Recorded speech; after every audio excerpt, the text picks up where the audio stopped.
Welcome to the Black and Gold channel.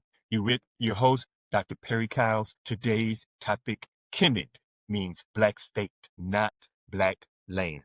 We're going to start by showing you how the Kemetic people wrote the name of their country in hieroglyphs. There were various names used. The most common name, what appears to be the most formal name, is the name Kemet. On the left of the image, you see a Tekken, what the Kemetic people refer to as Tekken. Today, most of us refer to this as an obelisk.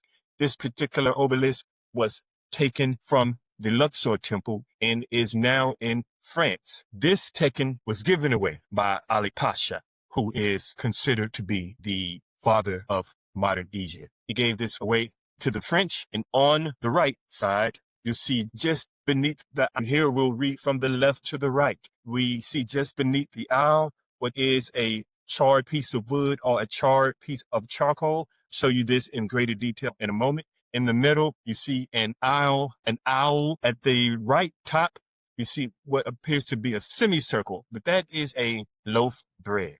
And just beneath that loaf of bread, you'll see a circle. They generally wrote to create a word in a nicely contained symmetric square. That's usually what they were looking to accomplish. But once this name is sounded out, Kemet, combined with the determinative, which is the road, the crossroad inside, this word is black country or black state or black nation state, not black lands. May I show you today? The sound Kem in the word Kemet is created by the hieroglyph that you see on the screen. I know it as a piece of wood that's charred on the end. Many other people know it as a piece of charcoal that is charred on the end. Nonetheless, if you see this in vivid color, on the left side, there will be char, as in something burnt or blackened. This hieroglyph is the Kemetic word for black, as in the color black. It makes the sound Kem.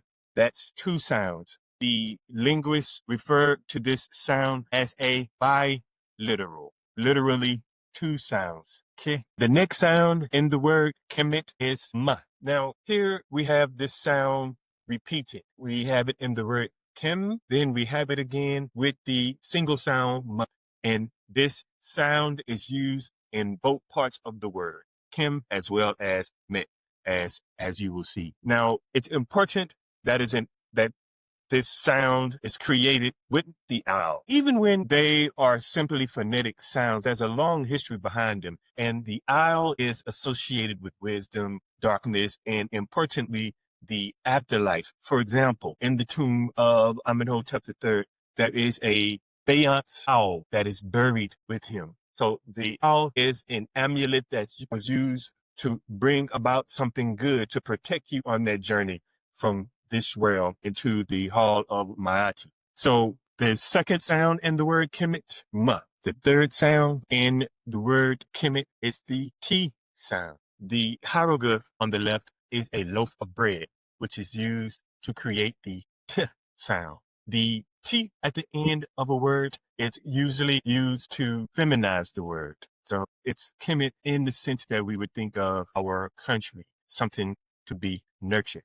An example of the way T would be used to feminize a word is in ancient Egyptian folklore and spirituality. There was a gnome back in Kemet named Khmunu, and Khmunu had a creation story that was based 8 deities. And that folklore, there were 2 of 8 deities. Those 2 were named Amen and Amenet, hidden and manifest, used to show completeness or wholeness. So you see the charred wood, Kem, the owl, ma, the loaf of bread, ta, Kemet. The circle to the bottom right, that should not be articulated. It's what we call a determinative or a clarifier, which is used to clarify the word before it, to clarify the category of the word. Is it a common noun? Is it a family of common nouns? Is it an action? Is it a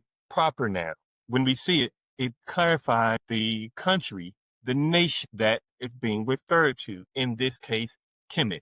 But one thing that it doesn't do, it doesn't clarify, it doesn't suggest in any way they were thinking about mud, silt, or had any consideration for mud or silt in the creation and articulation of this name. I'm going to follow up on two really important points. Stay with me. There's a really important couple of important points that need to be made. The first, there is no evidence for the Black lands claim. This is from thin air in the 19th century, but it doesn't mean Black lands at all. There is zero evidence to suggest that it means Black lands. There's one other important piece of information that I'd like to share with you. There were about at least 7 different determinatives for land, irrigated area, settled area. If they were simply referring to something that's mundane, common noun, and were thinking about the features of this land, they would have used one of these other determinatives, not something to denote a proper noun. And I can show you this very clearly.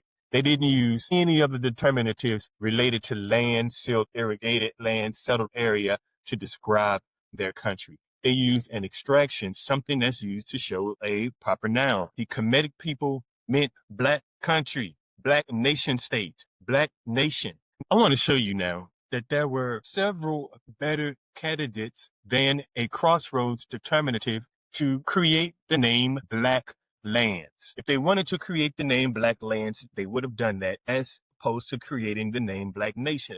I'm going to show you. On the top left, at the very top, the little bar at the top, that is a hieroglyph, and it's to create the sound ta. It's the hieroglyph at the top with the 3 little dots. It's also connected with it. They are together. They create one word, the word ta. Ta means land.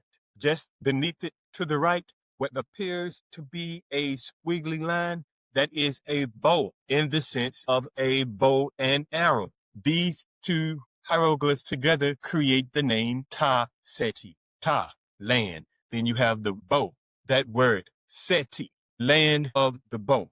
Ta Seti, we have seen it written before Narmer united the 2 lands. We've seen it written, suggested that it was a nation state at that time. Just beneath Ta, that loaf of bread, it is not enunciated in this word. It is written this way at the Whitechapel and the Karnak Temple in what is today Luxor in Kemet. If you've been to the Karnak Temple, write it in the comments. Tell me what you thought about the Karnak Temple. This word, Ta Seti. Ta Seti was the very first nome of Kemet. So it went from being in the area of what is today Sudan, the first nome, the first Sapat, Ta Seti. So it went from being a nation state to being the very first nome, first Sapat of Kemet 42. As written at the White Temple in Luxor, you see it written with this T. As I mentioned earlier, the T in this case is not vocalized, but the T represents a place. Beneath it is a determinative for a common noun that we've seen used to convey land. We also see this particular determinative at the bottom used to convey an island. Now, why would Tai Seti ever be written with the determinative for an island? It's because the capital of the nome of Tai Seti is the island of Elephantine. On the right, we see the same name, Ta Seti. We see it written with a different determinative. This is plotting of lands, plotting a canal. The Kemetic people use canal in the same way that we use roads today. This particular hieroglyph, the determinative, is suggesting that it's a well-trafficked place. It's a part of a settled area. When the Kemetic people were referring to mud, if they were thinking Black lands, they would have used one of these determinatives or one of another 4, 5, 6, 7 determinatives that they could have used to convey the land or the topography of the land, be it mud or whatever. But instead, they used to convey a proper noun.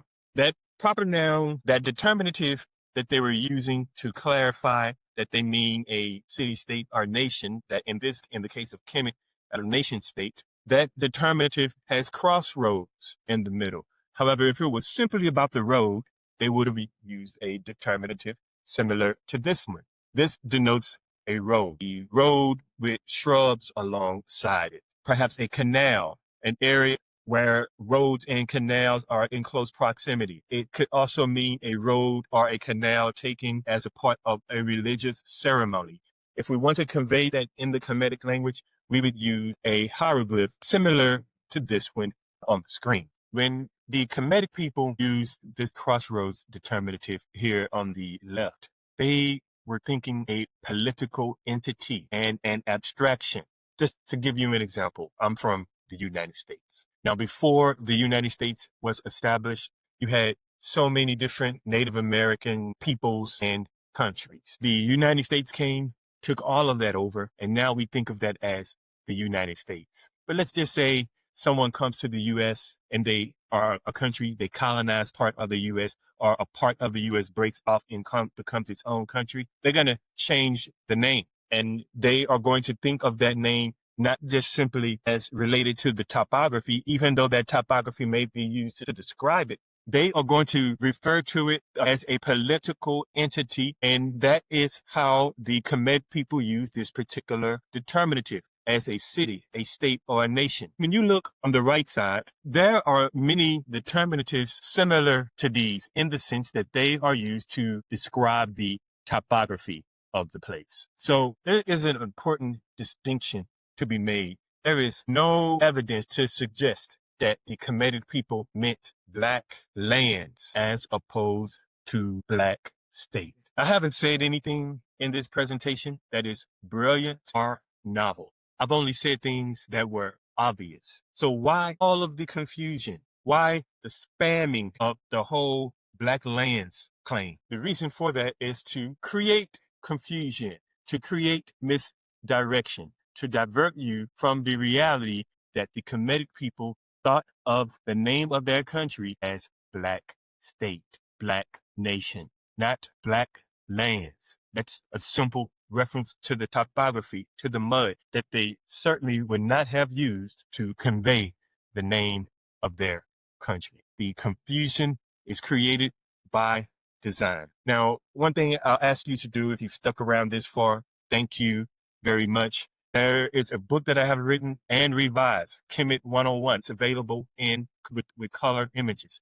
It will clarify what I've said today, along with many other details related to the history, religion, culture of Kemet. Click the link and buy that book for yourself. To the right there, you see me conducting field research. This book is related to the field research that I've conducted throughout modern Egypt related to Kemet. Like the video, subscribe to the channel, and keep in mind, we are in a new age. We're in the age of Aquarius. Now, the age of Aquarius in general is one big spamming of information. However, there's going to call for some discernment to clarify to yourself which is logical, which makes sense. So use your gift of intuition, use your higher mind, do that in relationship to the subject matter, and you will clearly come to the realization that Kemet means black nation, black state, and certainly not black lands. Thank you, and stick around for the next video.